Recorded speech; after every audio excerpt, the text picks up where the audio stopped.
Hello' students, এতিয়া ফিজিক্সৰ আমি অলপ বেছিক বস্তুবিলাক শিকিম আৰু লগতে প্ৰত্যেকটো অধ্যায়ৰে যিবিলাক ইম্পৰ্টেণ্ট কনচেপ্ট হয় সেইবিলাক আমি তোমালোকক দিবৰ কাৰণে চেষ্টা কৰিম। ফাৰ্ষ্ট আমি আৰম্ভ কৰিছোঁ ৱৰ্ক, এনাৰ্জি এণ্ড পাৱাৰ এই অধ্যায়টোৰ পৰা। এতিয়া ৱৰ্কৰ ডেফিনেশ্যনটো কি হয়, আমি যদি এই বস্তুটাৰ ওপৰত ফ'ৰ্চ প্ৰয়োগ কৰি ইয়াৰ ডিছপ্লেচমেণ্ট ঘটাওঁ তেতিয়াহ'লে কি হয়, ইয়াৰ ওপৰত এটা ফ'ৰ্চে ক্ৰিয়া কৰা বুলি কোৱা হয়, মানে বল এটা ক্ৰিয়া কৰা বুলি কোৱা হয়। ডেফিনেশ্যনটো ভালকৈ লাগিলে এনেকুৱা হ'ব, if a body gets displaced when a force acts on it, work is said to be done. তাৰপিছত নেক্সট জানিব লগা কথাটো হৈছে এই ৱৰ্ক হয় এটা স্কেলাৰ কোৱান্টিটি আৰু SI ইউনিট জুল। স্কেলাৰ কোৱান্টিটি কোৱাৰ লগে লগে আমি গম পাব লাগিব যে আমি সদায় দুই ধৰণৰ কোৱান্টিটি পাওঁ, এটা হৈছে স্কেলাৰ কোৱান্টিটি আৰু এটা ভেক্টৰ কোৱান্টিটি। ডিফাৰেঞ্চটো কি, স্কেলাৰ কোৱান্টিটিৰ অকল মেগনিটিউড আছে, কিন্তু ভেক্টৰ কোৱান্টিটিত মেগনিটিউড এণ্ড ডাইৰেকশ্যন দুইটাই আছে। ঠিক আছে, তাৰপিছত আহিম আমি এনাৰ্জিৰ ওপৰত। এনাৰ্জি ডেফিনেশ্যনটো এনেকুৱা হ'ব, energy is the ability to do work, মানে capacity of doing work by a body is called its energy. আপোনাৰ যি বল আছে, কিবা আছে, এইবিলাকে কি হয়, এনাৰ্জি হয়। কিবা এটা কাম কৰাৰ কাৰণে যিখিনি বল, সেইখিনিয়ে বল মানে এনাৰ্জি, সেইখিনিয়ে কেপাচিটিখিনিয়ে এনাৰ্জি। এতিয়া এনাৰ্জিও ৱৰ্কৰ নিচিনাই এটা স্কেলাৰ কোৱান্টিটি, ইয়াৰ কোনো দিশ নাই আৰু SI ইউনিট একেই, জুল। তাৰপিছত আজিক আমি গম পাওঁ যে দুই ধৰণে ভাগ কৰিব পাৰি, পটেনচিয়েল এনাৰ্জি আৰু কাইনেটিক এনাৰ্জি। পটেনচিয়েল মানে হৈছে ৰখি থকা বস্তুৰ ক্ষেত্ৰত এই এনাৰ্জিটো থাকে, পটেনচিয়েল ৰখি থকা বস্তুৰ ক্ষেত্ৰত যিটো এনাৰ্জি থাকে, আৰু মুভিং পাৰ্টিকলছ এটা মুভিং অবজেক্টৰ ক্ষেত্ৰত কাইনেটিক এনাৰ্জি থাকে, যিটো আমি এটা সূত্ৰ পাইছোঁ, energy equal to kinetic energy equal to half of mv², য'ত m মানে মাছ, v মানে ভেলচিটি বা স্পীড। তাৰপিছত আহিব principle of conservation of energy. তাৰমানে কি হয়, এনাৰ্জি কেতিয়াও মানে ধ্বংস কৰিব নোৱাৰি আৰু সৃষ্টি কৰিব নোৱাৰি, মানে এনাৰ্জি কেন নাইদাৰ বি ক্ৰিয়েটেড নৰ বি ডেষ্ট্ৰইড। এটা ফৰ্ম অফ এনাৰ্জিৰ পৰা আন এটালৈকে আমি ট্ৰেন্সফৰ্মহে কৰিব পাৰোঁ, কিন্তু ধ্বংস বা সৃষ্টি কৰিব নোৱাৰি। যেনেকৈ কি হয়, মই যেতিয়া কথা কৈ আছোঁ, এই কথা কোৱাখিনি কেতিয়াও শেষ হৈ নাযায়। এনেকুৱা নহয় যে অলপ দূৰত শুনা পোৱা নাই কিন্তু সেইটো বহুত দূৰলৈকে ৱেভ হিচাপে গুচি গৈছে, সেইটো কেতিয়াও বিনাশ নহয়। গতিকে আমি কি ক'ব পাৰোঁ তাৰ পৰা, যে ইউনিভাৰ্ছখনে, গোটেই ইউনিভাৰ্ছখনৰ যি এনাৰ্জি, সেয়াও আজি যিমান 100 বছৰ আগতেও সিমানেই আছিল, মানে চেঞ্জ মানে ফৰ্মবিলাক চেঞ্জ হৈছে, কিন্তু অভাৰঅল এনাৰ্জি ছেম হয়। তাৰপিছত মোমেণ্টাম আৰু কাইনেটিক এনাৰ্জি এই দুটা ৰিলেশ্যনশ্বিপ চাব লাগিব। মোমেণ্টাম যদি P বুলি আমি দিনত কৰোঁ, তেতিয়াহ'লে কাইনেটিক এনাৰ্জি সূত্ৰটো কেনেকুৱা হ'ব, kinetic energy equal to p²/2m, kinetic energy equal to p²/2m। তাৰপিছত আহিব আৰু এটা ইম্পৰ্টেণ্ট বস্তু, কনচেপ্ট পাৱাৰ। পাৱাৰ ডেফিনেশ্যনটো হ'ল rate of doing work is called power, মানে কিমান হাৰত মানে কাম এটা কৰা হৈ আছে, সেইটোৱে কি পাৱাৰ বুলি কয়। ইয়াৰ SI ইউনিট কি হ'ব, ৱাট, আৰু এইটো এজন চাইণ্টিষ্ট জেমছ ৱাটৰ ৰেচপেক্টত দিয়া গৈছিল। ফৰ্মুলাটো কি, P equal two W/T, W মানে ৱৰ্ক, T মানে টাইম, মানে rate of doing work, W/T এইটোৱে। এতিয়া ইয়াৰ একক যিহেতু ক'লোঁ আমি ৱাট বুলি, 1 কিলোৱাট আমি সাধাৰণতে ৱাটত প্ৰকাশ নকৰোঁ, 1 কিলোৱাট হিচাপে বেছি লাৰ্জ কোৱান্টিটিবিলাক এক্সপ্ৰেছ কৰোঁ। 1 কিলোৱাটত 10⁻³ ৱাট, আৰু 1 আৱাৰ 1 কিলোৱাট আৱাৰ, যিটো আমি ইলেক্ট্ৰিচিটিত 1 ইউনিট হিচাপে ইউজ কৰোঁ। ঠিক আছে, তাৰপিছত আমি আৰু এটা নেক্সট অধ্যায় আমি ডিছকাছ কৰিম, সেইটো হৈছে মোচনৰ ওপৰত, মানে কাইনেমেটিক্স আৰু ডাইনেমিক্সৰ এইখিনি বস্তু। তাত আমি প্ৰথম স্কেলাৰ ভেক্টৰ ডিছকাছ কৰিছোঁ। এতিয়া ডিষ্টেঞ্চ আৰু ডিছপ্লেচমেণ্ট গম পাব লাগিব। এইবিলাক ক্লাছ 9-10ৰ কনচেপ্ট হয়। ডিষ্টেঞ্চ মানে কি হয়, এক্সুৱেল লেংথ, যিটো এক্সুৱেল লেংথ আমি কভাৰ কৰিছোঁ অবজেক্ট এটা, মুভিং অবজেক্ট এটাই, সেইটো কি ক'ম, ডিষ্টেঞ্চ। আৰু ডিছপ্লেচমেণ্ট হৈছে শ্বৰ্টেষ্ট ডিষ্টেঞ্চ, মানে ডিষ্টেঞ্চ ডিছপ্লেচমেণ্টৰ ডিফাৰেঞ্চটো কি, ডিছপ্লেচমেণ্ট মানে শ্বৰ্টেষ্ট ডিষ্টেঞ্চ। ধৰা আমি এই স্থানৰ পৰা যদি বিলৈকে যাওঁ, যদি এইটো ষ্ট্ৰেইট নহয়, পাথটো বেকাবেকিকৈ যাওঁ, চাপ'জ আমি এৰ পৰা চি গ'লোঁ, চিৰ পৰা বি গ'লোঁ, তেতিয়াহ'লে এই যে এৰ পৰা চিৰ পৰা বি, এই গোটেইখিনি যদি এড আপ কৰোঁ, মানে চাম আপ কৰোঁ, মানে AC + CB, তেতিয়াহ'লেতো কি হয়, ডিষ্টেঞ্চ হ'ব। কিন্তু আমি যদি ডাইৰেক্ট ABৰ ডিষ্টেঞ্চটো ওলাই লওঁ, এইটো কি হ'ব, ডিছপ্লেচমেণ্ট। তাৰপিছত এই স্পীড আৰু ভেলচিটিও সেম ডিষ্টেন্সক টাইমেৰে হৰণ কৰিলে আমি স্পীড পাওঁ আৰু ভেলচিটি পাবলৈ ডিসপ্লেসমেন্টক টাইমেৰে হৰণ কৰিব লাগিব ঠিক আছে লগতে ইউনিট ফোৰ্সৰ ইউনিটটো আমি কৈ থৈ দিওঁ কিমান ডাইন আৰু নিউটন আৰু ডাইনৰ ফৰ্মুলা কি মানে এসআই ইউনিট নিউটন আৰু সিজিএস ৰ ডাইন হয় দুটা ৰিলেশনটো হৈছে 1 Newton equal to 10 to the power 5 ডাইন আৰু ওয়াৰ্কৰ এসআই ইউনিট জুল আৰু সিজিএস আৰ্গ ইআৰজি 1 জুল equal to 10 to the power 7 ইআৰজি গতিকে আমি যেহেতু ফোৰ্স ওয়াৰ্ক এবিলাক পঢ়ি আছো পাৱাৰ পঢ়ি আছো মই এসআই কিটা কৈ থৈ দিলো ডিসটেন্স কিটাও ঠিক আছে এতিয়া আমি চাম নিউটনৰ ল বিলাক নিউটনৰ ফাৰ্স্ট লটোক আমি কি বুলি কওঁ ল অফ ইনাৰ্চিয়া বুলিও কওঁ মানে এটা বস্তু যদি ৰখি আছে হি ৰখিয়ে থাকিব আৰু গৈ থকা বস্তু গৈয়ে থাকিব কেতিয়ালৈকে যেতিয়ালৈকে তাত কোনো এক্সটাৰ্নেল ফোৰ্সে এক নকৰে মানে প্ৰভাৱ নেপেলায়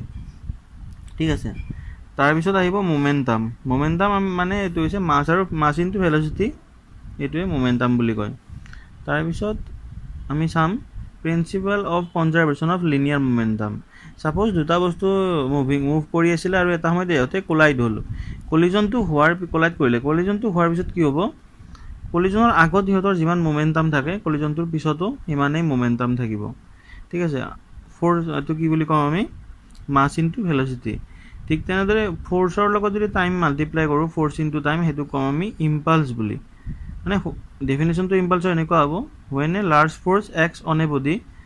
a large force acts on a body for very small time বহুত কম সময়ৰ কাৰণে then force is called impulsive force আৰু impulse is defined as the product of force and time মানে খুব দৰে ডাঙৰ ফোৰ্স এটা খুব কম সময়ৰ কাৰণে এক কৰে তেতিয়া হেতুক আমি কম impulsive force আৰু যেটো product হ'ব হেতুক আমি impulse বুলি কম তাৰ পিছত দুটা আকৌ ফোৰ্স আছে সেন্ট্ৰিপিটাল ফোৰ্স আৰু সেন্ট্ৰিফিউগেল ফোৰ্স এটো বিশেষকৈ সাৰ্কুলাৰ মোশনৰ ক্ষেত্ৰত হয় সাৰ্কুলাৰ মোশনত মানে সাৰ্কুলাৰ পাথ এটা যদি অবজেক্ট এটা মুভ কৰি থাকে এটো সাৰ্কুলাৰ মোশন আৰু এই মোশন কৰি থাকোতে সেন্টাৰৰ ফালে যেটো ফোৰ্স ক্ৰিয়েট এক কৰে হেতু হৈছে সেন্ট্ৰিপিটাল আৰু বাহিৰৰ পিনে যেটো বলে কিৰা কৰিব ঠিক অপোজিট টু সেন্ট্রিপিটাল ফোর্স হেতুক আমি কম সেন্ট্রিফিউগেল ফোর্স এটো এটা সিরিজ ফোর্স হয় অপোজিট টু সেন্ট্রিপিটাল ফোর্স ঠিক আছে নেক্সট কনসেপ্টটো হ'ব সেন্টাৰ অফ গ্ৰেভিটি ডেফিনেশনটো দি লৈছো the centre of gravity of a body is that point through which the entire weight of body acts তাৰমানে আমি যেতিয়া এফবিডিৰ সামবিলাক কৰিম ফ্ৰী বডি ডায়াগ্ৰাম তেতিয়া আমি সেন্টাৰ অফ গ্ৰেভিটি পইণ্টটো লৈ লম মানে আমি ধৰি লম যে গোটেই বস্তুটোৰ ৱেট এখিনিতে কনসেন্ট্ৰেট হৈ আছে তাৰ পিছত আহিব ইকুইলিব্ৰিয়াম হৈছে যদি এটা অবজেক্টত বহুতবিলাক ফোৰ্সে ক্ৰিয়েট কৰি থাকে আৰু হিহঁতৰ আটাইবিলাক ফোৰ্সৰ যদি ৰিজাল্টেন্টটো সাম কৰাৰ পিছত যদি ৰিজাল্টেন্টটো 0 হয় তেতিয়া হলে কি কম বস্তুটো ইকুইলিব্ৰিয়ামত থকা বুলি কম মানে সমতুল্য হৈ আছে এইবিলাকৰ তিনটা টাইপ আছে ইকুইলিব্ৰিয়ামৰ এটা আছে ষ্টেবল ইকুইলিব্ৰিয়াম আনষ্টেবল ইকুইলিব্ৰিয়াম আৰু নিউট্ৰেল ইকুইলিব্ৰিয়াম ঠিক আছে নেক্সট আহিব গ্ৰেভিটেশনৰ ডেফিনেশনটো হ'ল everybody attracts another body with a force called force of gravitation মানে প্ৰত্যেকটো বস্তুৱে আমাৰ ইয়াৰ পৃথিৱীত কি হয় গ্ৰেভিটেশনাল ফোৰ্সৰ এটা আনটো হে কৰি আছে এট্ৰাক্ট কৰি আছে আৰু ইয়াৰ গ্ৰেভিটেশনৰ মানটো আমি কিমান লওঁ জিৰ মান মানে এক্সেলাৰেশন ডিউ টু গ্ৰেভিটি বুলি কওঁ হেতু আমি 9.8 মিটাৰ প্ৰতি সেকেন্ড স্কয়াৰ বুলি কওঁ আৰু গ্ৰেভিটেশনৰ জিৰ মান পোলত কি হয় আটাইতকৈ বেছি হয় আৰু ইকুৱেটৰত আটাইতকৈ কম হয় আৰু পৃথিৱী ঘূৰি থকাৰ কাৰণে ইয়াৰ মান কমিও যায় তাৰ পিছত আহিব কেপলাৰছ ল অফ প্লেনেটৰী মোশন এটো চাই লবা মানে কি হয় এটো all planets move around the sun in elliptical ellipse তোমালোকে পাইছা মেথছত ইলিপ্স হাইপাৰবোলা পেৰাবোলা মানে কি হয় আটাইবিলাক প্লেনেটে সূৰ্যৰ চাৰিওফালে ইলিপ্টিকেল অৰবিটত মুভ কৰি থাকে এই ফৰ্মুলা দিব পৰা যায় t square is proportional to r cube মানে t যদি পিৰিয়ড অফ ৰিভলিউশন হয় আৰু r যদি মিন ডিসটেন্স হয় প্লেনেটৰ পৰা সূৰ্যলৈকে তেতিয়া হলে ৰিলেশনটো হ'ব t square is proportional to r cube next এটা ইম্পৰ্টেন্ট কনসেপ্ট কি হয় প্ৰেছাৰটো ডেফিনেশ্যনটো কি ক'ম আমি, pressure is define as the force acting normally on unit area of surface, মানে ইউনিট এৰিয়া মানে 1 বৰ্গ মিটাৰ বা কিবা এনেকুৱা জেগাত ঠাইত যদি যিটো পাৰ্পেণ্ডিকুলাৰলি ফ'ৰ্চ ক্ৰিয়েট কৰে তেতিয়া এই ৰেচিঅ'টো কি ক'ম আমি, প্ৰেছাৰ বুলি ক'ম। মানে pressure P equal to normal force on the surface divided by area of the surface. একক কি হ'ব, পাস্কেল বুলি কয়, আৰু পাস্কেল মানে হৈছে নিউটন প্ৰতি মিটাৰ স্কুৱেৰ, আৰু এইটো এটা কি হয় স্কেলাৰ কোৱান্টিটি।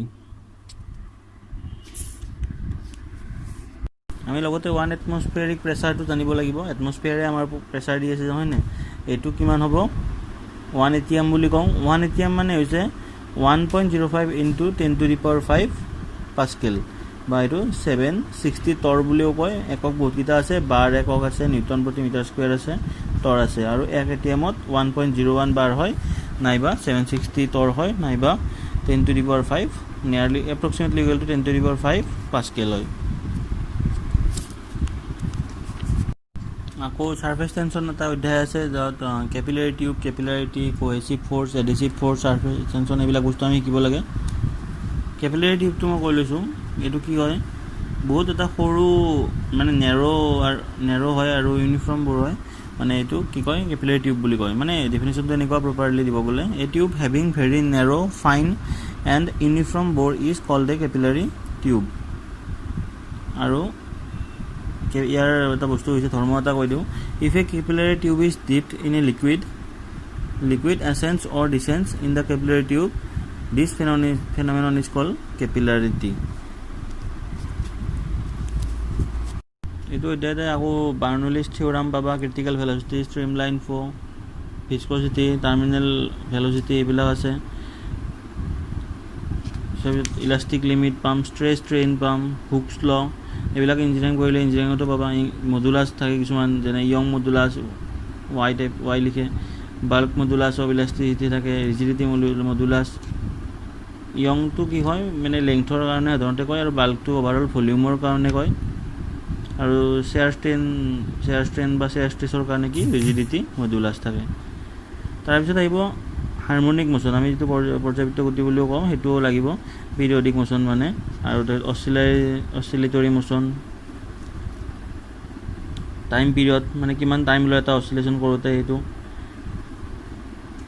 আৰু অচিলেটৰীটো কি হয় মানে যদি বস্তুটো নিজৰ মোশ্যনটো ৰিপিট কৰি থাকে এটা ৰেগুলাৰ টাইম ইণ্টাৰভেলত, তেতিয়াহ'লে এইটো কি কয় অচিলেটৰী মোশ্যন। আৰু পিৰিয়ডিক মোশ্যনত এইটো বস্তুটো নিজে হেৰি কৰি থাকে, নিজে ৰিপিট কৰি থাকে মানে ৰেগুলাৰ ইণ্টাৰভেলত বস্তুটোৱে, ঠিক আছে। আৰু এই চিম্পল হাৰমনিক মোশ্যনৰ এটা বস্তু লক্ষ্য কৰিবলগীয়া, ইয়াত কি হয় এক্সেলাৰেশ্যন যিটো এ বুলি কওঁ, ত্বৰণৰ মান 0 হয়, মানে এক্সেলাৰেশ্যন 0 হয়, আৰু ভেলচিটিটো কেতিয়া 0 হয়, এক্সেলাৰেশ্যন 0 যেতিয়া এইটো মিন পজিশ্যনত থাকিব তেতিয়াহে কিন্তু। আৰু মিন পজিশ্যনত কি হয় ভেলচিটি মেক্সিমাম হয়, আৰু কাইনেটিক এনাৰ্জিও মেক্সিমাম হয়, কিন্তু পটেনচিয়েল এনাৰ্জি 0 থাকে।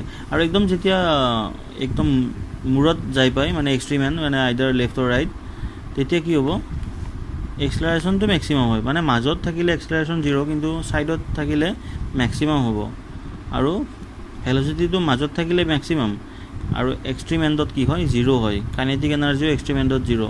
তো এইবিলাক ডিফাৰেঞ্চ কিছুমান মানে এক্সট্ৰিম এণ্ড আৰু মেইন পজিশ্যনত কি হয়।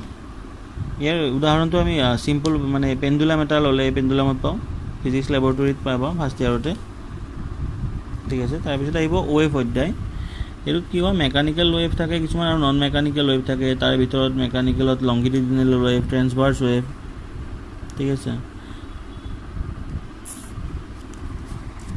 লগতে ইলেক্ট্ৰমেগনেটিক ৱেভটো জানিব লাগিব, ইয়াৰ প্ৰপাৰ্টি কিছুমান জানিব লাগে।